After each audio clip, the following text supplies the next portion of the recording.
Hürmetlik körermenler, biz şu Nurgiye Oslo şehir merkezindeki bir sosyal üniversitede doktorumuz hazır. Bu münasebet bilen 5 minut şu dini təsirat hakkında körermenler hakikaten bir muğnişip etmek için. Bu Peygamber sallallahu aleyhi ve sellem din nasiha. Din samimi bo'lishdir. İslam dini deganning tercümesi samimi bo'lish. İslam deganning ma'nosi tinchlik. Allah cheksiz kuch qudratli 99 sifat isim kamaletleri bilen alemni yaratdı, biz insanını yarattı, dünya diyen nurgun nesini yarattı, akıl berdi, peygamberliğini ivatdı, her bir yurt, kabile, milletligi, 124 milyon. Muhammed Aleyhisselam'ın risaletini giymiş, kıyamet günü kadar insanlar ölüp bitmeyişini Kur'an-ı Kerim'de nurguya talep tuttu mesela. Ondan başka hem de bütün insaniyet nispeten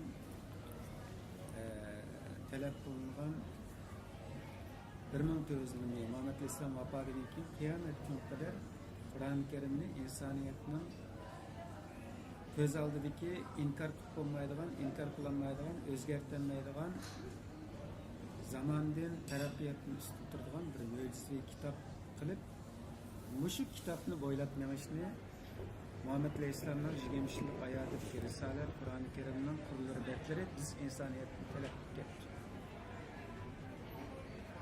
Kur'an-ı Kerim insanı kadar sıfatlettu dese hemimiz bilendek biz insanı dünyanın egisi kılıp yarattık deyimiz. Bundan başka Sure Adem'in 11. ayetinde her bir insan için iki güzellikten bir çıkkıdan kovduğu çıkarışta aldık elinde. Allah'ın saklayalım. O ne dedi?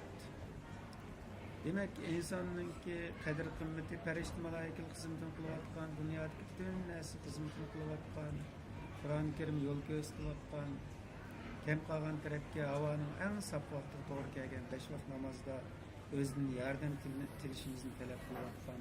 Demek insan manımışında çeksiz bir kuşallık mümkün, bir şefkatinin içi durup nime hayatlen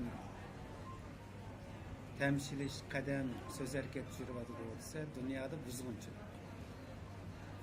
Hatır cemiyetinin eksi, yer şefkatinin eksi. Nurgulluğa yerleri vuruş, macera, şahsiyetçilik, guruhvazlık, kabilvazlık. Müşlanın hemmisi elbette bu her kısmı dinimizin, Kur'an'ın, Allah'ın, Peygamberinin hayatı emestiki hemmimiz gibi. Şunun için dostlar biz oyunluk töreyli biz Kur'an-ı Kerim'in 6.000'den artık ayet. Muhammed Aleyhisselam'ın jigemişlik hayatındaki söz hareketler, kitaplar, video şekilde, avazlık şekilde, kitap şekilde, film şekilde nurgulgan görünüşler göz aldığımızdır. Şunun için biz del insaniyet cemiyetinin birinci ölgüsü olan Muhammed Aleyhisselam'da şu zamanda yaşayan insanları ölümlük aletini şekillendiriş için Kur'an-ı Kerim'in kurullarını okuttular. Birini okup baksak mı, bir minutlik geçip okup baksak mı, şunu özümüzün bir siliştirip görsek, özleştirsek, kalbimizden geçip açılsak, şu bir minut özünün burunki şu ahlakka kaysak demekçi olunun hemmenlara Allah'ın Kur'an-ı Kerim nurga yer degandek Muhammed Aleyhisselam'ın ölüp kılıp şu ahlak bilen dünyada birinci şahs olamasak mı, hiç olmaganda ailemizde, dostlar ara, şu devlette, şu şehir, şu mahallede adamlar içindeki ölüklük birinci şahs ulaşma bir hesap demekçi olunur. köňüli koýup köýgeniň başçyn köpek.